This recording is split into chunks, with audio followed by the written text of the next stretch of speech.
Hello my dear friends. ಸುಮಾರು ಜನಕ್ಕೆ ನಾನು ರಂಗೋಲಿ ಹಾಕೋದು ಸಿಕ್ಕಾಪಟ್ಟೆ ಇಷ್ಟ ಆಗುತ್ತೆ. ಅದರ ಜೊತೆಗೆ ಮೋಟಿವೇಶ್ನಲ್ ಟಾಕ್ಸು, ಎನ್ಕರೇಜ್ಮೆಂಟ್ ಮಾತುಗಳು ತುಂಬ ಇಷ್ಟ ಆಗುತ್ತೆ. ಸೊ ಎರಡನ್ನೂ ಕಂಬೈನ್ ಮಾಡ್ತಾಯಿದ್ದೀನಿ.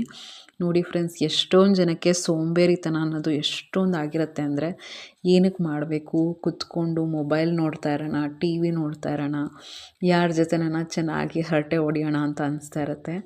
ಎಲ್ರಿಗೂ ಹಾಗೆ ಅನಿಸುತ್ತೆ, ತಪ್ಪೇನಿಲ್ಲ ಆಯಿತಾ, ಯಾಕೆಂದರೆ ಅದರಲ್ಲಿ ನಮಗೆ ಖುಷಿ ಸಿಗುತ್ತೆ.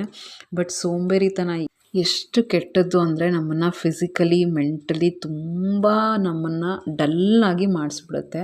ನಮಗೆ ಫಿಸಿಕಲಿ ನಾವು ಆ್ಯಕ್ಟಿವೇ ಇರಲ್ಲ. ನಾನು ಮೊನ್ನೆ ಗಾಡಿನ ಒಂದು 3 ದಿನ ಯೂಸ್ ಮಾಡೇ ಇರಲಿಲ್ಲ, ಹಾಗೆ ನಿಲ್ಲಿಸ್ಬಿಟ್ಟಿದ್ದೆ. ಅದನ್ನು ಸ್ಟಾರ್ಟ್ ಮಾಡೋಕ್ಕೆ ಎಷ್ಟು ಕಷ್ಟ ಆಯಿತು ಅಂದರೆ, ಅರ್ಧ ಗಂಟೆ ಆಯಿತು ಅದನ್ನು ಸ್ಟಾರ್ಟ್ ಮಾಡೋಕ್ಕೆ. ಏಕೆಂದರೆ ಇಂಜಿನ್ನು ಒಂಥರ ಜಿಡ್ಡಿಡ್ದೋಗಿರುತ್ತೆ, ಒಂಥರ ಜಂಗ್ ಹಿಡಿದೋಗಿರುತ್ತೆ. ಅದು ಸ್ಟಾರ್ಟ್ ಮಾಡೋಕ್ಕೆ ತುಂಬ ಕಷ್ಟ. ಏನಕ್ಕೆ ಇದನ್ನು ಹೇಳ್ತಾ ಇದ್ದೀನಿ ಅಂದರೆ, ನಮ್ಮ ಬಾಡಿನೂ ಅದೇ ಥರನೇ.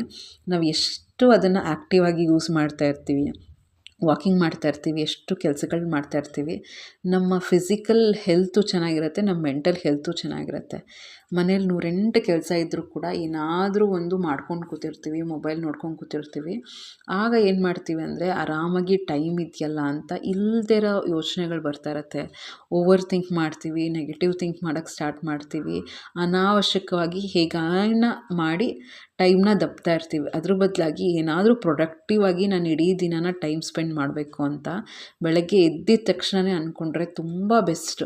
ಈ ಟೈಮ್ಗೆ ಈ ಕೆಲಸ ಮಾಡಿಕೊಂಡು ನಾನು ಮುಗಿಸ್ಬಿಡ್ಬೇಕು ಅಂತ ಅಂದ್ಕೊಂಡಾಗ, ನೀವು ಏನೋ ಕೆಲಸಕ್ಕೆ ಹೋಗಬೇಕು ಅಂತ ಏನಿಲ್ಲ, ಮನೇಲಿದ್ದರೂ ಕೂಡ ತುಂಬ ಬ್ಯುಸಿಯಾಗಿ ನಿಮ್ಮ ಲೈಫ್ ಸ್ಟೈಲ್ನ ನೀವೇ ರೂಪಿಸ್ಕೋಬೋದು. ಬೇರೆಯವ್ರಿಗೇನೋ ನೀವು ತುಂಬ ಖಾಲಿಯಾಗಿದ್ದೀರಾ, ತುಂಬ ಪುರ್ಸೊತ್ತಿಂದ ಇದ್ದೀರಾ, ಆರಾಮಾಗಿದ್ದೀರಾ, ನೀವೇನು ಮಾಡೋಕ್ಕೆ ಕೆಲಸ ಇಲ್ಲ, ಈ ಥರ ತೋರಿಸ್ಕೋಬಾರ್ದು.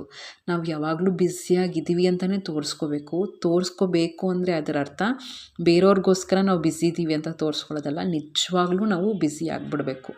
ತಲೆಯಲ್ಲಿ ಏನೇನೋ ಯೋಚನೆ ಬರಲ್ಲ, ಚಿಕ್ಕ ವಿಷಯನ ದೊಡ್ಡದು ಮಾಡ್ಕೊಳ್ಳಲ್ಲ, ಅನಾವಶ್ಯಕವಾಗಿ ಕಾಲು ಕೆರ್ಕೊಂಡು ಜಗಳಕ್ಕೆ ಹೋಗಲ್ಲ, ಯಾರೋ ಏನೋ ತಲೆ ಕೆಟ್ಟು ಮಾತಾಡಿದ್ರೆ ಅದ್ರ ಬಗ್ಗೆ ಯೋಚನೆ ಮಾಡ್ಕೊಂಡು ಕೂತ್ಕೊಳ್ಳಲ್ಲ. ನಾವಾಯಿತು, ನಮ್ಮ ಕೆಲಸ ಆಯಿತು ಅಂತ ಅಚ್ಚುಕಟ್ಟಾಗಿ ನಮ್ಮ ಲೈಫ್ನ ಲೀಡ್ ಮಾಡ್ತಾ ಇರ್ತೀವಿ. ಮೋರ್ ಓವರ್ ದಿನ ಮುಗ್ದಿದ ತಕ್ಷಣ ನಾವು ಮಲ್ಕೊಂಡಿದ್ದೀವಿ ಅಂದರೆ ಸಾಕಾಗಿ ಮಲ್ಕೊಂಡಿರ್ತೀವಲ್ವ, ಎಚ್ಚರ ಇಲ್ದಂಗೆ ನಿದ್ದೆ ಬರ್ತಾ ಇರುತ್ತೆ. ಕೆಲವೆಲ್ಲ ನಿದ್ದೆನೇ ಬರಲ್ಲ ಅಂತ ಹೇಳ್ತೀರಾ, ಅದನ್ನೆಲ್ಲ ಮಾಡೋಕ್ಕೆ ಹೋಗ್ಬೇಡಿ. ಸಿಕ್ಕಾಬಟ್ಟೆ ಕೆಲಸ ಮಾಡಿ, ಬಾಡಿ ಸ್ಟ್ರೈನ್ ಆಗಬೇಕು. ಮಲ್ಕೊಳ್ಳೋ ಅಷ್ಟರಲ್ಲಿ ನಮಗೆ ನಮ್ಮ ಬಗ್ಗೆ ಪ್ರೌಡ್ ಫೀಲ್ ಆಗಬೇಕು. ಹೌದು, ನಾನು ಇವತ್ತು ಈ ದಿನನ ತುಂಬ ಪ್ರೊಡಕ್ಟಿವ್ ಆಗಿ ತುಂಬ ಚೆನ್ನಾಗಿ ಲೈಫ್ನ ಲೀಡ್ ಮಾಡ್ತಾಯಿದ್ದೀನಿ ಅಂತ. 1 ದಿನ 2 ದಿನ ಯಾವಾಗನ ತಿಂಗಳಿಗೆ ಬ್ರೇಕ್ ತೊಗೊಂಡು, ರೆಸ್ಟ್ ತೊಗೊಂಡು, ಸ್ವಲ್ಪ ರಿಲ್ಯಾಕ್ಸಿಂಗ್ ಆಗಿ ಲೇಸಿ ಡೇನ ಸ್ಪೆಂಡ್ ಮಾಡ್ಬೋದು. ಬಟ್ ಪ್ರತಿಯೊಂದು ದಿನ